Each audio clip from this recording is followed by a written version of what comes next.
Hi friends, welcome to another read aloud. This book is called Millions of Cats. It's by Wanda Gag. I chose this story for today because I know so many of you have cats at home that you love, or maybe you just like cats in general, or maybe you like to pretend to be a cat, or maybe you like to wear cat ears. Whatever the case may be, this is today's story, Millions of Cats.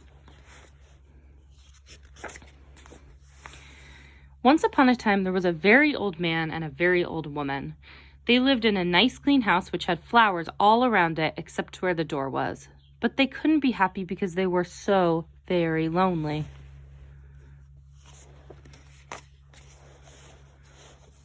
"If we only had a cat," sighed the very old woman. "A cat?" asked the very old man. "Yes, a sweet little fluffy cat," said the very old woman. "I will get you a cat, my dear," said the very old man. And he set out over the hills to look for one. He climbed over the sunny hills. He trudged through the cool valleys. He walked a long, long time, and at last he came to a hill which was quite covered with cats.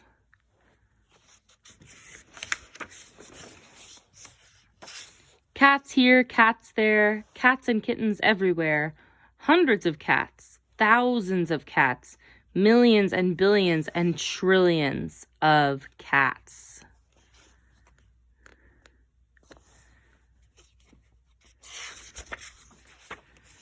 "Oh," cried the old man joyfully, "now I can choose the prettiest cat and take it home with me." So he chose one. It was white.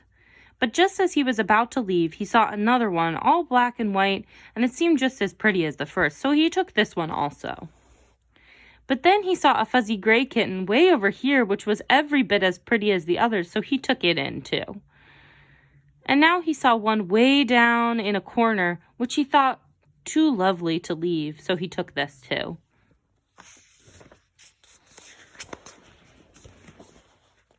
And just then, over here, the very old man found a kitten which was black and very beautiful.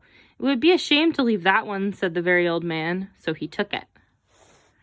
And now, over there, he saw a cat which had brown and yellow stripes like a baby tiger.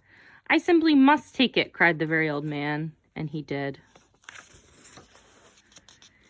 So it happened that every time the very old man looked up, he saw another cat which was so pretty he could not bear to leave it, and before he knew it, he had chosen them all.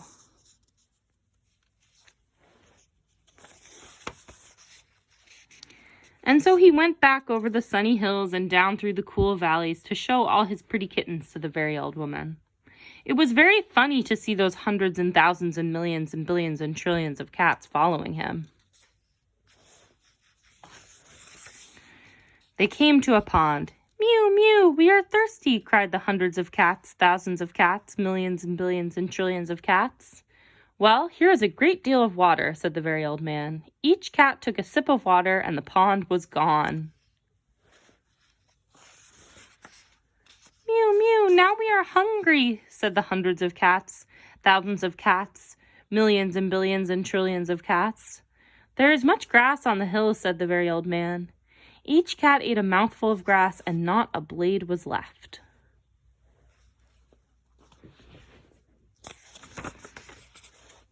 Pretty soon the very old woman saw them coming. "My dear," she cried, "what are you doing? I asked for one little cat, and what do I see? Cats here, cats there, cats and kittens everywhere. Hundreds of cats, thousands of cats, millions and billions and trillions of cats."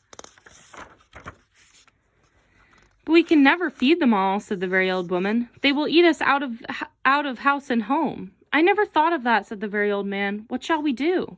The very old woman thought for a while, and then she said, "I know. We will let the cats decide which one we should keep."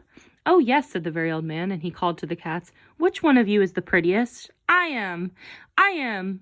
"No, I am." "No, I am the prettiest." "I am." "No, I am, I am, I am," cried hundreds and thousands and millions and billions and trillions of voices, for each cat thought itself the prettiest. And they began to quarrel.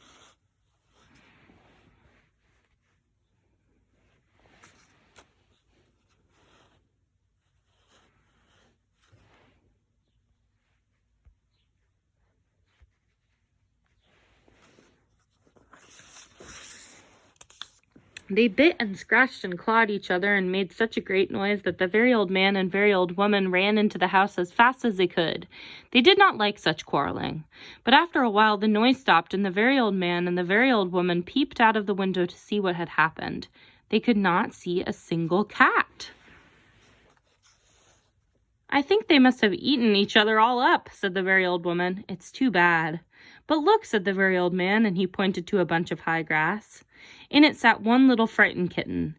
They went out and picked it up. It was thin and scraggly.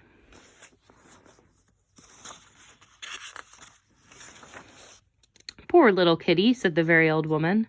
"Dear little kitty," said the very old man. "How does it happen that you were not eaten up with all those hundreds and thousands and millions and billions and trillions of cats?" "Oh, I'm just a very homely little cat," said the kitten. "So when you asked who was the prettiest, I didn't say anything, so nobody bothered about me." They took the kitten into the house, where the very old woman gave it a warm bath and brushed its fur until it was soft and shiny. Every day they gave it plenty of milk, and soon it grew nice and plump.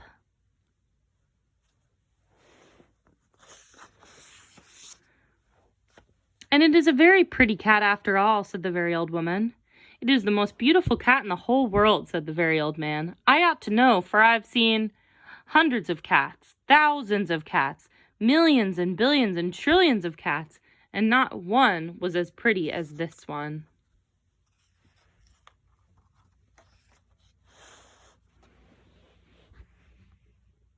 The end. Thanks for joining. See you soon.